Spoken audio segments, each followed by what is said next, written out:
Boom! We are live, ladies and gentlemen, boys and girls. Welcome to the Nolan Hawkeye Anthony YouTube channel. And I thank all of you for being here, wherever you may be. And of course, however you may be listening.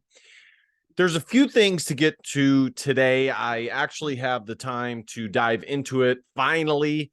No actual sports action, no actual games that have been played, which is the main thing that I like to make content for, previewing said games and matchups and things like that.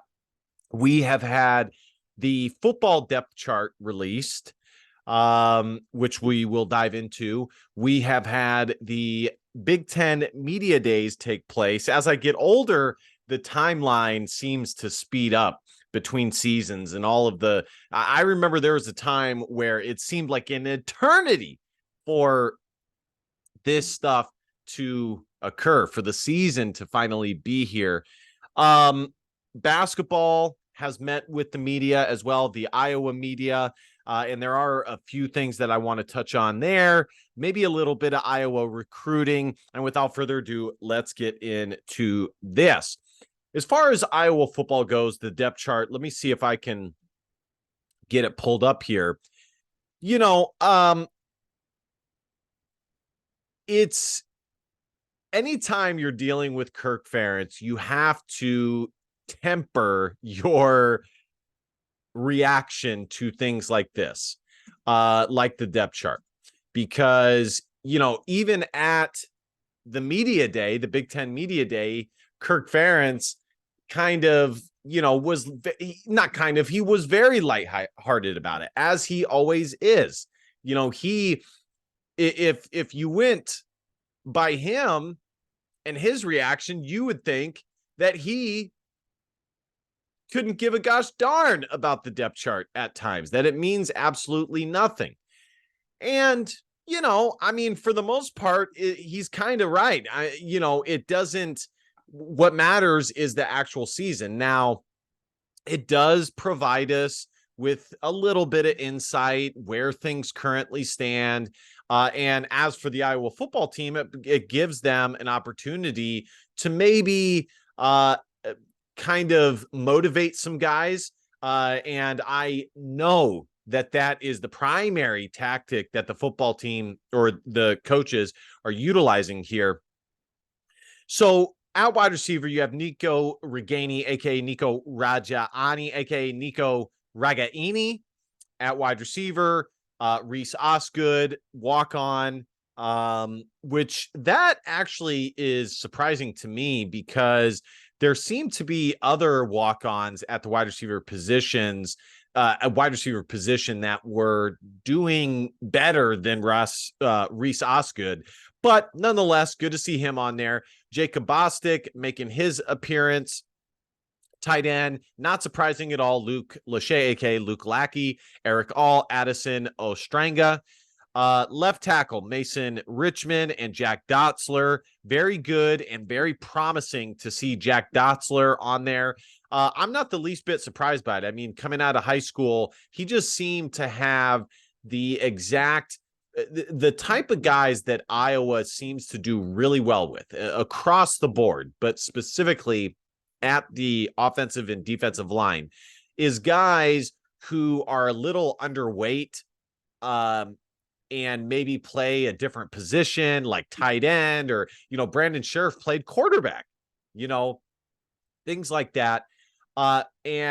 But their athleticism, their length, their grit, everything else is all there. And as soon as they get to Iowa, they just flourish.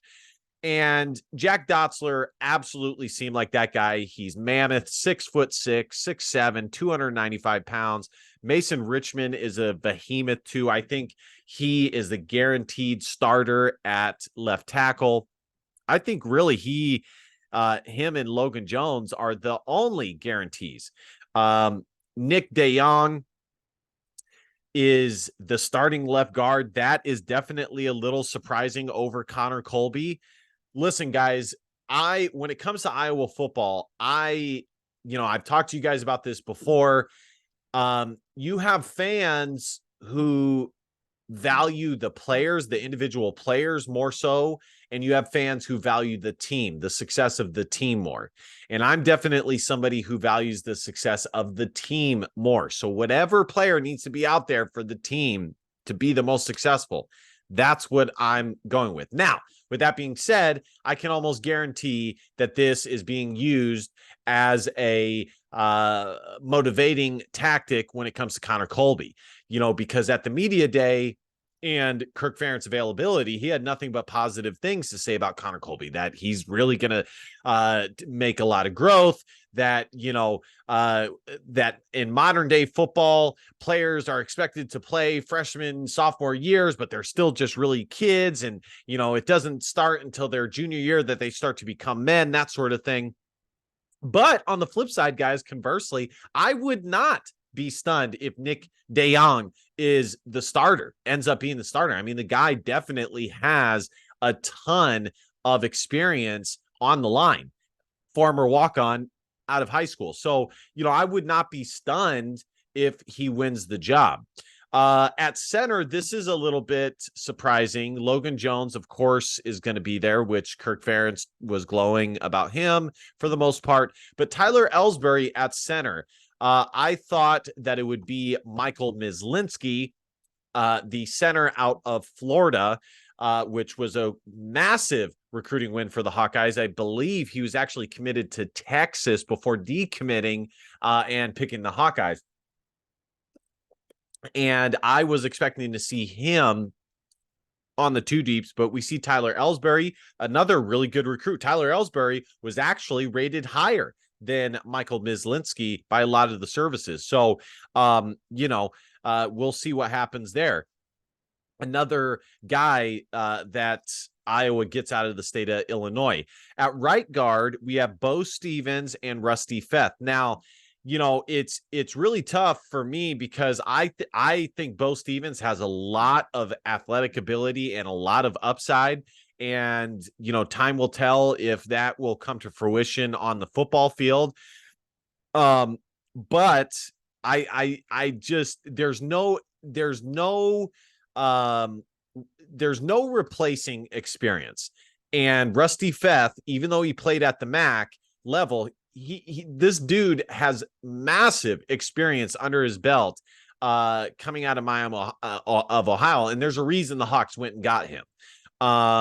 So I would almost guarantee Rusty Feth will end up being the starter for the Hawkeyes at one of the guard positions.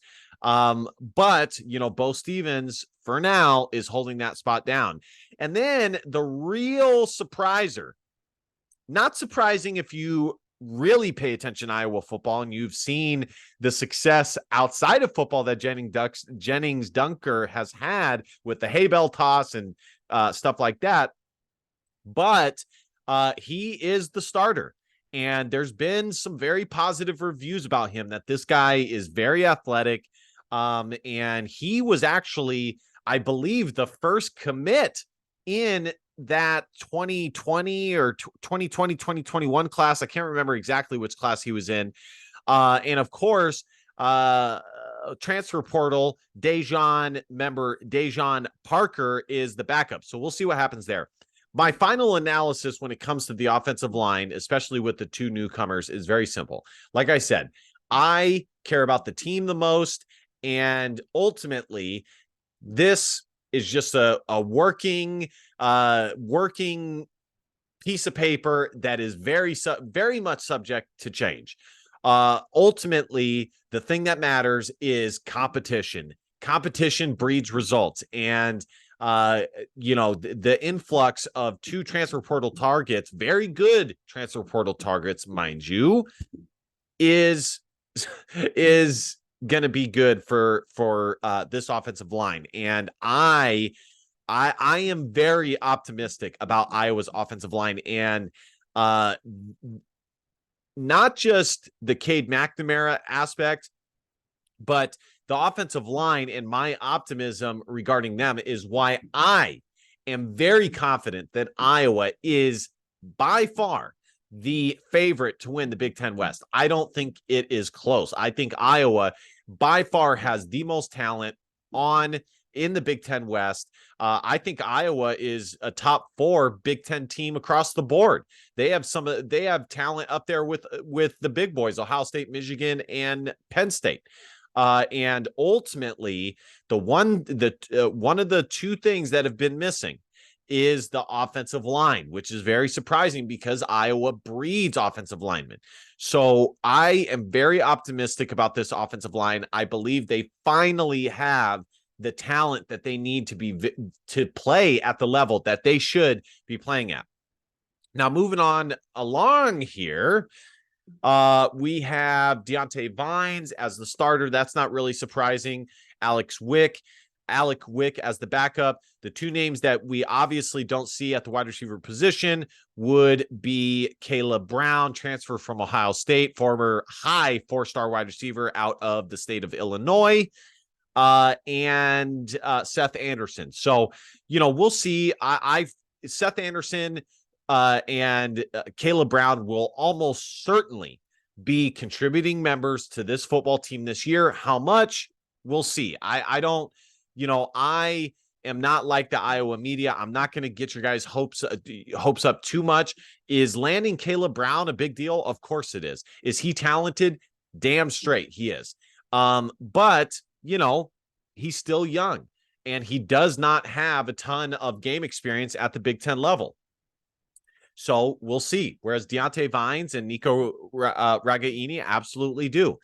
Now, it's really just going to come down to being able to, pass a few walk-ons and Jacob Bostic now that Brody Brecht is gone. So they will certainly see time on the field, but whether they are, starting level reps, time will tell.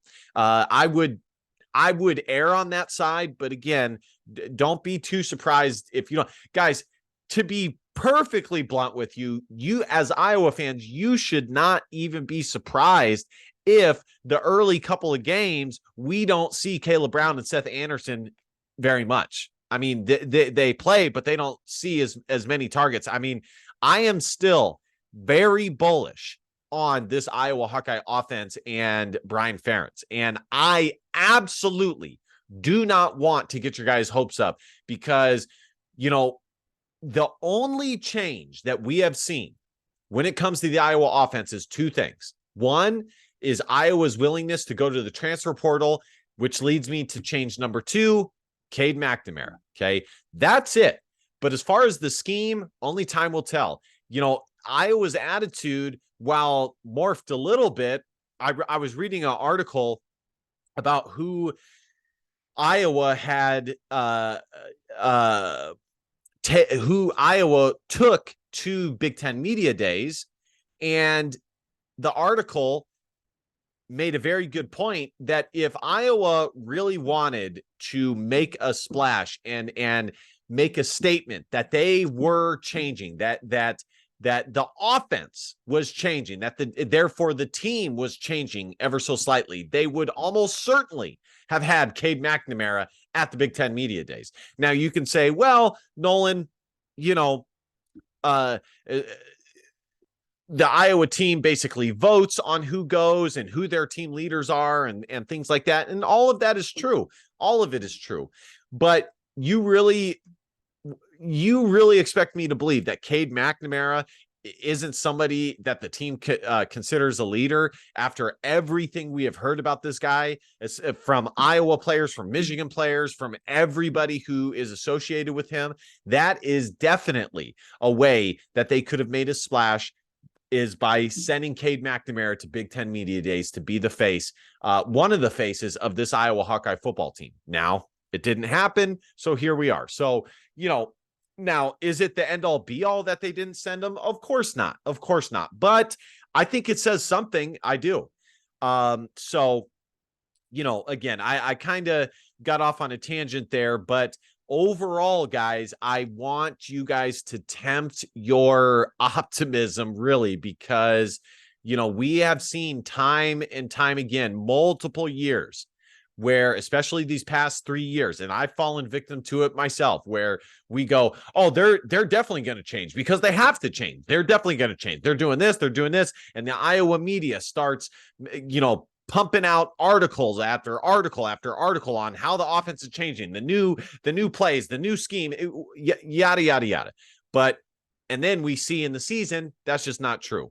The only time that we started to see Brian Ferentz's a little change being made with the offensive identity would have been early on in Brian Ferentz's tenure, when we saw, the Wildcat, when we saw T Good, Tyler Goodson in the Wildcat, and, the team doing that. So, but of course, Papa Bear, Kirk Ferentz put the kibosh on that. So we'll see. We'll see. A little joke there, but, it's definitely some of that is true. Joe Labus, it's a little surprising that he is number 2 on the depth chart. Now, it does seem that Kirk Ferentz likes to reward and make transfers earn their position on the team, which I do like that. I think that's the way you should do it. That's why I'm not putting a ton of stock into the depth chart. But we did hear after Iowa's camp a couple of months ago that Deacon Hill was a little bit further along than Joey Labus. So very interesting. And last but not least, Caleb Johnson, the starter, LaShawn Williams, backup, Josiah Patterson, Hayden Large. Guys, I got to tell you, I mean, the talent is all there. I love all the talent that the Hawkeyes, I mean, if you really think about it and ask yourself, do we have this? Do we have talent at the wide receiver position? Check. Do we have speed at the wide receiver position? Check. The one thing that Iowa is missing is size at the wide receiver position, unless Jacob Bostic or, one of these youngster wide receiver, Jarrett Bowie, Dayton Howard, are able to emerge. But that's the one thing that they're missing. But it's not too concerning, given that Iowa has a ton of talent at tight end and has red zone targets in Luke Lachey, Eric All, and Addison Ostrenga. Does Iowa have experience returning on the offensive line? Check. Do they have talent and strength and athleticism on the offensive line? Check. Now, I will say, when it comes to the offensive line, that right now, as I am making this video, the one thing that they are missing on the offensive line is a stud, a star, like a Tristan Wirfs, a Brandon Sheriff, a Tyler Linderbaum. But that can change. That can change. Does Iowa have speed, strength, and talent at the running back position? Check. Do they have depth at the running back position? Check. So all of that is really good. And, overall, I think you should be optimistic about that. Now, next, we have the defensive depth chart. Not a ton of surprises here. Good to see Max Llewellyn on the depth chart. He was very highly recruited, 4-star out of high school. Good to see him on there. Definitely a ton of talent. Noah Shannon, Aaron Graves. We'll see what happens with Noah Shannon. Only time will tell with that. Logan Lee, Yaya Black, Joe Evans, Ethan Herkett. Nothing really surprising. I mean, Nick Jackson is not labeled as a starter, but that's pretty consistent throughout the entire depth chart, that Iowa did not put transfers as the starter. They're making them earn it. Jamari Harris is manning down the right corner, and Cooper DeJean manning up the left cornerback position. So that's pretty much that, guys. That's the depth chart. Nothing crazy. When it comes to the Big Ten Media Day and my thoughts on it, nothing crazy. I mean, it was good to hear from Iowa's guys. I definitely think Jay Higgins is going to have a big season. He's been playing behind some studs, but coming out of high school, and when I first started talking about Iowa Hawkeyes on YouTube, Jay Higgins when I mentioned him, he was a diamond in the rough. Everybody was excited. This guy was a tackling machine. And the thought of him and Nick Jackson, if Nick Jackson ends up winning it, which I think he almost assuredly will win it, the middle linebacker position with Jay Higgins being more on the outside, weak side linebacker, Iowa will have 2 tackling machines at the position. This defense, I think, has the talent to be just as good as last year. The Big Ten Media Day, Cooper DeJean, guys, those who have been watching me for a long time know that I was very high on Cooper DeJean. I told you guys that when he was coming out of high school, that his just all around talent and athleticism in multiple sports and just how dominant he was, that he was going to be a stud almost immediately.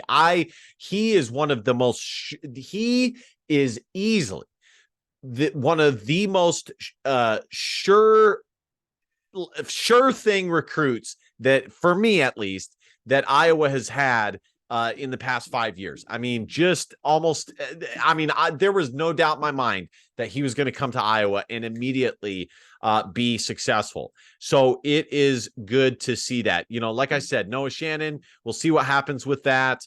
That is interesting.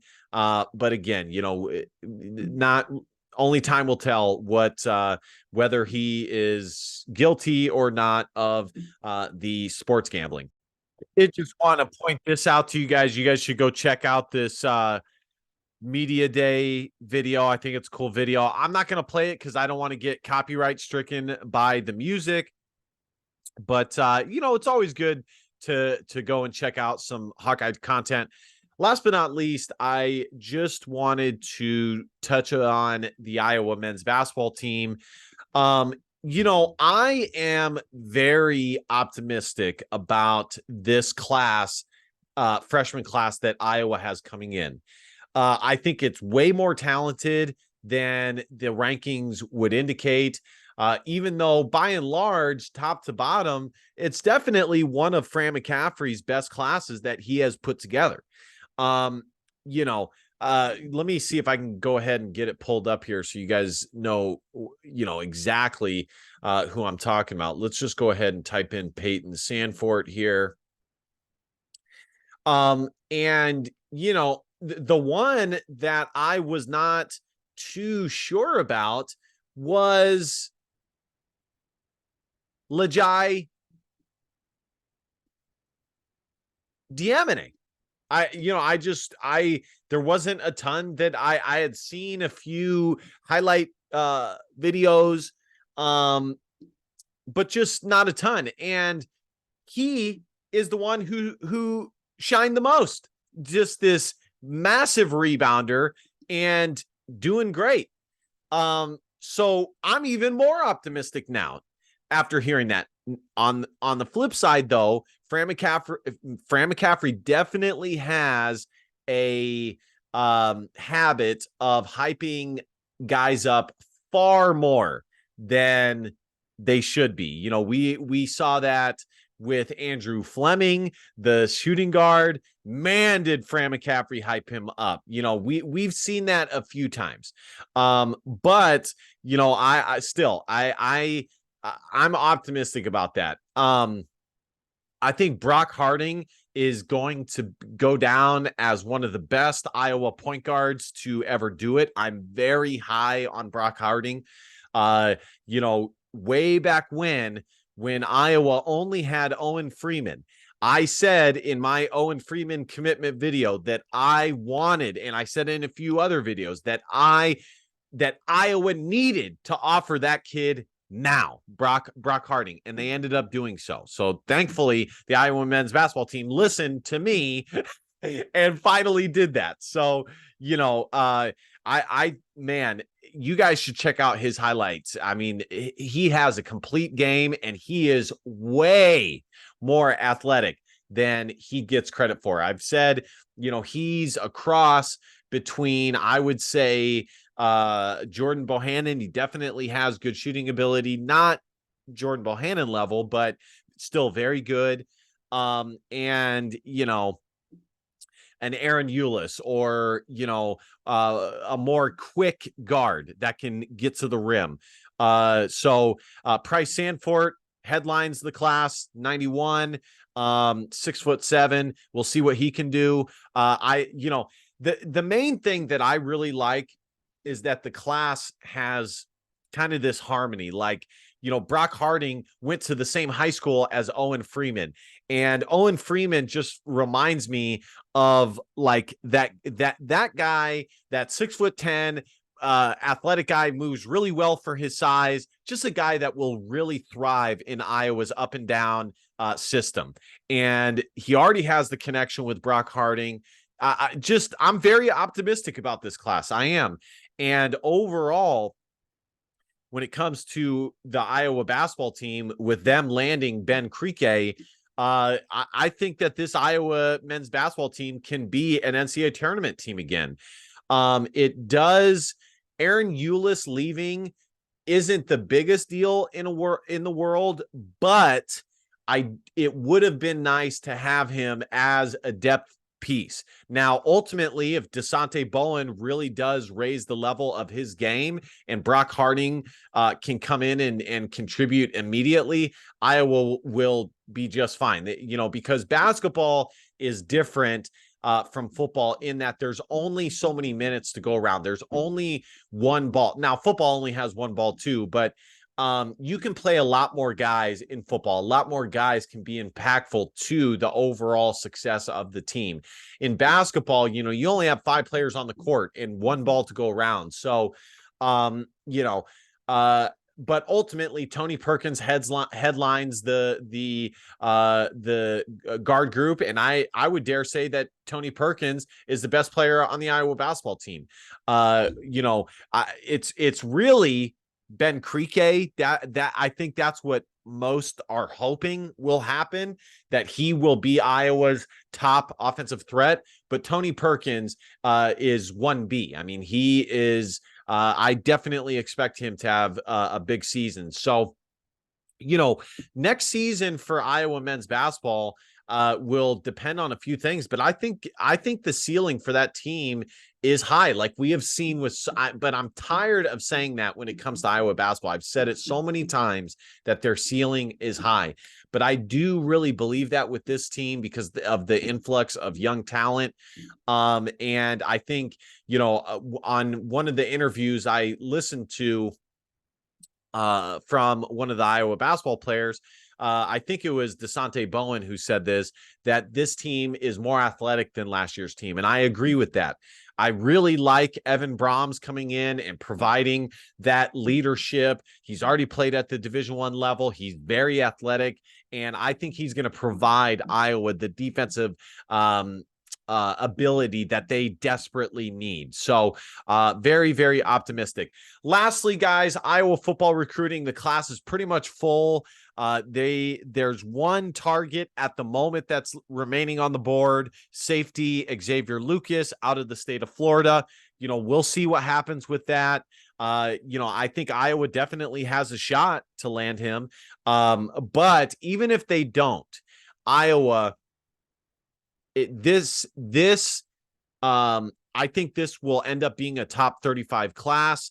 And this was by far, just assuming all things stay the same, this was by far the most successful official visit weekend Iowa football has had in a long time. I mean, they landed like 95% of the guys that came and visited. Only one guy has not, and he's still on the board. So not whatever percentage that is, very, very, very, very, very successful official visit. So anyways, guys, be sure to like, comment, share, subscribe. I'm going to start making some position preview videos as I did last year.